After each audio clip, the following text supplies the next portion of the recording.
Hey guys! So it's a really cold, rainy, snowy day today, but I wanted to hop on and share a video with you guys about what to expect when you're going for your first appointment with your midwife. So you may or may not know, I don't think I've shared this before, but my husband and I are going to be doing an all-natural home water birth, and for him and I specifically, we have decided to not use any ultrasounds. So that is a personal decision. It's not a recommendation. I and him both feel like it's a little bit invasive, but that is, again, my personal decision and his. There hasn't been conclusive studies to determine that to be a reality, but for us, it's what we feel best with. So again, not a recommendation, not like suggesting you do that, but do what fits for you, do what feels right for you and your body. Anyways, so I turn 10 weeks tomorrow. I'm at the ending of my 9 weeks of pregnancy. So we waited this long to have our first appointment with our midwife because since we are not doing an ultrasound, we have decided to use a Doppler. Now, for those of you who don't know what a Doppler is, it's a device where you put some lubricant on the top and you can listen for the heartbeat of the baby over your skin. And so we did that. And that was a very magical experience. It was really beautiful. I have to say, there was moments, when I had my call with my midwife at first, before we went to go see her for the first time, she had mentioned that you might actually not hear the heartbeat. If you, generally around 10 weeks is when that's can really be heard for sure. But I also waited, since I haven't done any ultrasounds or anything like that, I really wanted to go in at 9 weeks just to make sure that for the genetics and the gender of the baby. So yeah, we went yesterday and it was beautiful. So I kind of want to dive into what you're going to expect, or what you can expect for your first appointment with your midwife. I'm not sure if this is the same situation if you're going to a doctor, because I don't know what that's like. But so for those of you who are going to see a midwife and who might feel a little bit anxious, excited, fearful, all of the above, I'm just going to share my experience with you in hopes that that kind of gives you some solace. So again, we were at 9.5 weeks, or so, like 9 weeks, yeah, 9.5. And we were able to hear the heartbeat, so that was amazing. When you go, they are going to ask you for a urine sample, so make sure you drink some water. Don't pee before you go. Hold it, save it, use it. You're going to need it. Another thing that happens in this first appointment is they really want to get to know you a little bit more and know the environment that the baby's going to be in. So what that means is she asked about our lifestyle. She asked about my nutrition. She asked about my workouts. She asked about the living situation and what that's going to look like for the baby. The whole point here is for them to kind of understand as much as possible about the environment that the baby is going to be in. So, one thing that came up for me in this process with her is how I am a personal, nutritionist and a personal trainer, but how during this first month, I've had a lot of difficulty working out. The nausea, the exhaustion has been real. Now, I know that that varies for different people. I know that they say certain things can lead to a certain type of gender. I'm not going to even go there. We don't know the gender yet. We won't know for about 10 days because we just did the blood work yesterday. So that takes some time for them to kind of go through the genetics and the gender of the baby. I will obviously make a video about that, I think. I don't know. We haven't decided if we're going to share, but that's for my husband and I to determine together.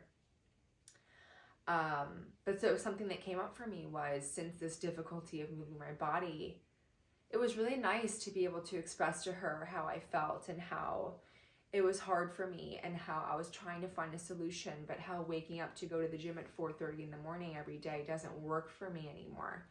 How being able to go after work at 6 p.m. it doesn't work for me anymore because I'm so tired. And I had this awareness through this conversation with her that in pregnancy, we have to give ourselves grace and understand that things are going to shift. Shifting is part of this journey. I'm a control freak, so I'm very much, needing to understand, see, plan prior to anything. And that's obviously been difficult here because my habits have been either going to the gym early in the morning or after work, and I just can't do that. I'm just exhausted. So it was actually through this conversation with her that I had this recognition of, you know what? Why don't I just bring my weights home with me? Why don't I just bring my weights to work with me? And then if it's 10, 15 minutes, let me get a little bit of movement in, let me feel good about that. And then, take a break if I start to feel nauseous or exhausted. Come back to the drawing table later if I can. And I felt this kind of weight lifted off my shoulders, giving myself this new perspective of how it could be done. And today I did that. I brought my weights home with me and I did a little bit of a workout this morning and it felt so good. I did start to feel nauseous after about 20 minutes, so I stopped and, I plan on going again later, but just even having that, the weights there, the movement there, the feeling there just felt so right, so good. I felt alive. I felt like I could really find this new way of living, which was exciting. So she's going to ask about, your workouts. She's going to ask about your food intake. And something else that came up in this conversation with her was beautiful. She brought to my attention, obviously, which I had forgotten. In this first trimester, you are setting the tone for how you want the rest of your pregnancy to be. So for me, I really want to have a healthy pregnancy. I really want to have movement and healthy nutrition be a staple in my experience. I want it to be in the forefront of my life. And now a lot of women do, but then, they'll feel nauseous and exhausted, like I have been, not do that for the first trimester. And then when the second trimester rolls around, kind of like, well, I guess I didn't do it the first trimester, so I'm just going to not do it now. When she mentioned that to me, I was very much like, oof, I totally can understand how that could happen to a lot of women, and I don't want that to be me, which is why I kind of went back to that drawing board, found my weights, did my thing, and I'm shifting to make sure that I can include that back in it, because that is a goal for me, to have a very healthy pregnancy. So especially since we're doing things at home, we're doing things as natural as possible, that for me, having a healthy pregnancy is of the utmost importance. There's been billions of women that have had children naturally in the past, and then now it's happening again more. It's coming to the forefront again of these natural home births. And I'm just, tapping into that warrior ancestry that I know that I come from, that I know is resonating within us women. And I want that to be my journey. So I'm doing whatever I can to make that happen, make that a reality. Now, it is important in this first meeting that you have with her, she will discuss with you plans of action. There is possibilities for things where you need to have backup plans, right? And you have to be open to having that discussion. She educates you on ultrasounds and on these things. And then at that point, you can make your choice. I'm a firm believer in having all of the education, having all of the awareness, and then making an educated decision off of that. So obviously I asked her all the questions. For ultrasounds, there is no concrete evidence that it is harmful or invasive, but we do know that it heats up the liquid around the baby. We do know that there are these rays being emitted into your stomach in order to see the baby and hear the baby. Now, again, that doesn't mean that it's going to harm the child, but for my husband and I, we just made that decision to kind of avoid that and not go down that route. Just for us personally, it felt better. So she's going to ask you, like I said, you're going to need urine. She's going to do your blood work. So they are going to take decent amount of blood. I want to say there was like maybe 5 or 6 different vials that they took, all for different things, of course. They are well versed at doing this, so you don't be afraid or don't be alarmed. Just breathe through the process, connect to your breath. But they are going to be doing that to test the gender and the genetics of the baby. I think that even if you're doing an ultrasound, I think they still just do your blood work anyways. There are certain things that they want to test within your genetics and your DNA. And if any of those things come up, I don't know exactly, I don't know if it's, I don't want to put my foot in my mouth because I don't know exactly what it could be, but something like a disability.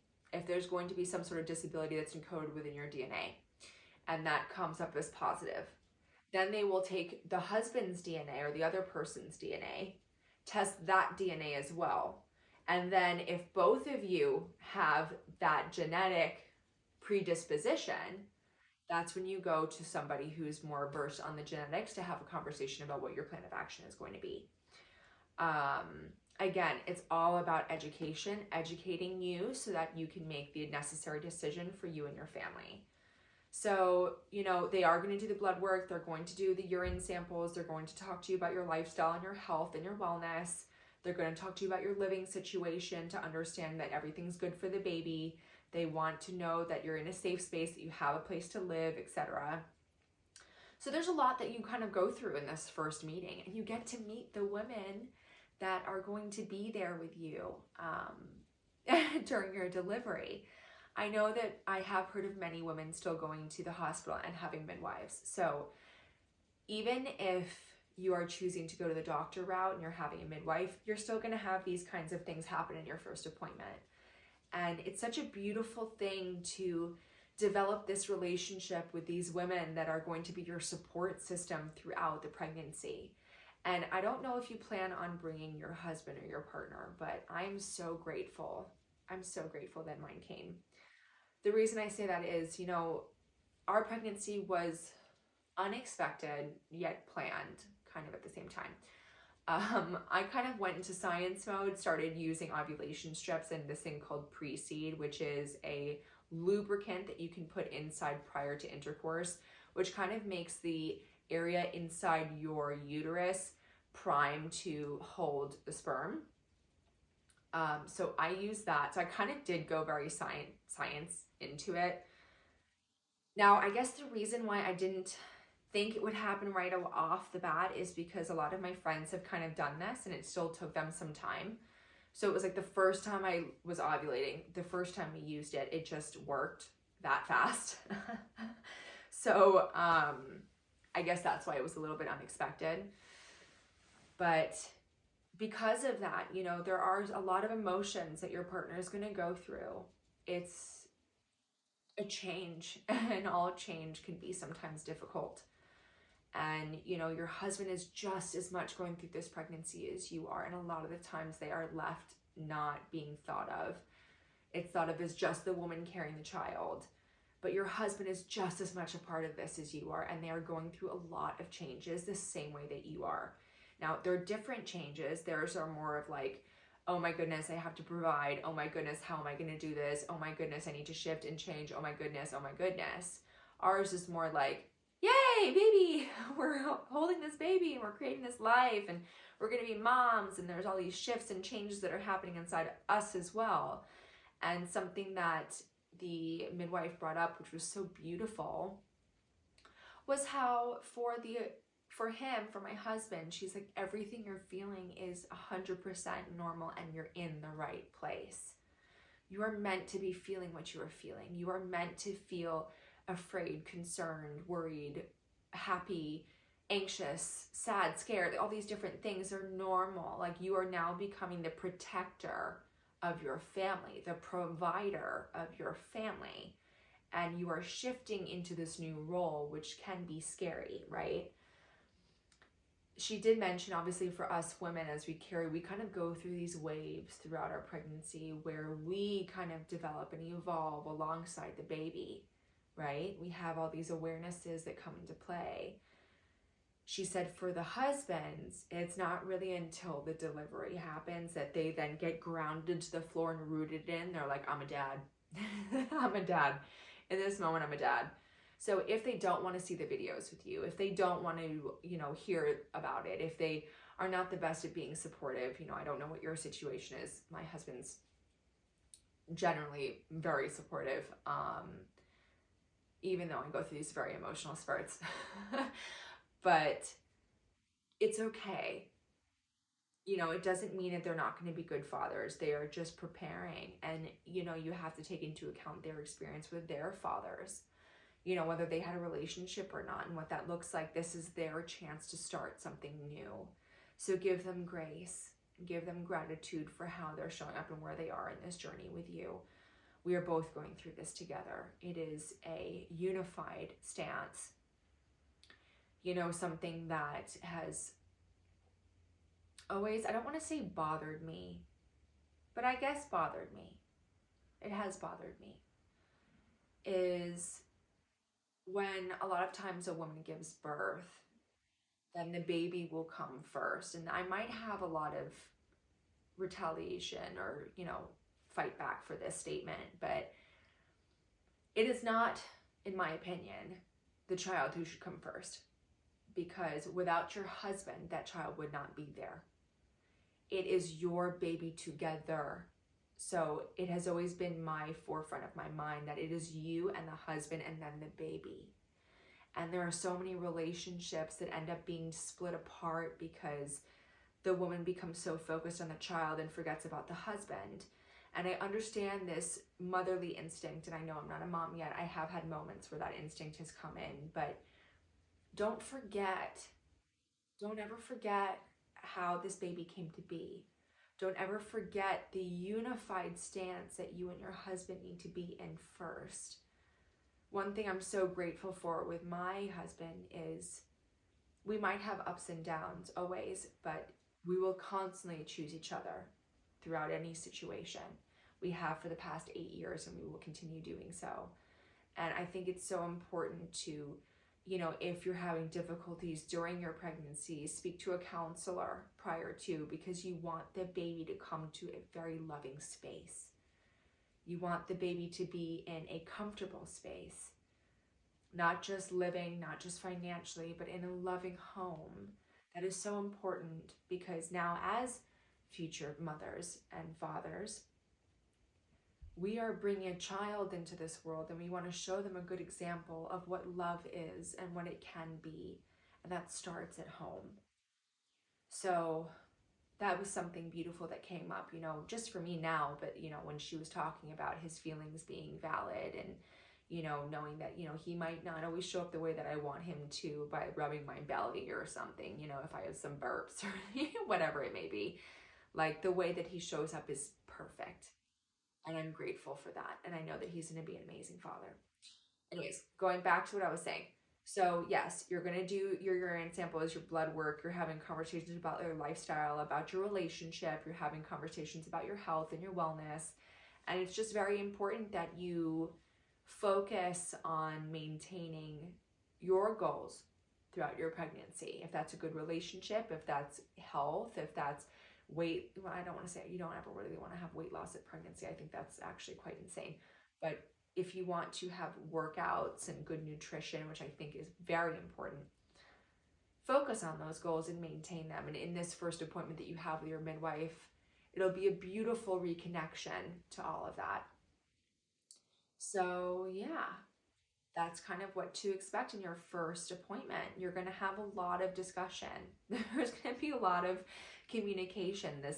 These women are your support system throughout, and you don't want to hide anything. They're going to talk about your sexual preferences. If you're monogamous or you're polyamorous, they're going to talk about what to, obviously that shifts. I don't really know because I am monogamous, but like if you're polyamorous, I believe she mentioned something about that kind of shifting. Then, there's other tests, there's other things that need to be done considering there's multiple partners involved.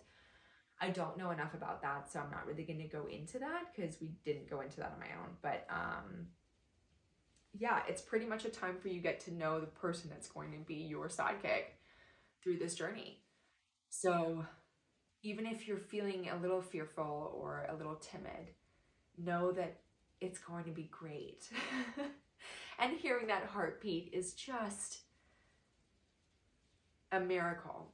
It's really a miracle. I was really afraid. I'm not gonna lie. Before we went in, I prayed a lot. Asking just to hear this heartbeat. You know, I felt like I needed that. The past couple of days have been really emotional for me. So I was like, I just really want to hear my baby's heartbeat just to make sure that, you know, it's in there and, you know, I'm feeling good. And we heard it. We heard it. And it's fast. It's fast at 9.5 weeks. It's a fast little heartbeat, but it's there. And, you know, if you go earlier and you don't hear the heartbeat, don't be alarmed. Even if you're choosing not to do the ultrasound, your midwife will talk to you about going again around 10 weeks, and I'm sure you'll hear it at that point. It's just a blessing. And I think at that point it becomes very real. You know, it was real for me already, but I keep listening to that video over and over again because my husband took a video of the heartbeat and the sound, and it was just, you recognize there's another, really, there's like another being starting to grow inside of you. I'm sure you probably have a very similar stage, like feeling if you do the ultrasounds, like you see it and you're like, whoa, you're in there. But since we didn't, this was my kind of whoa experience.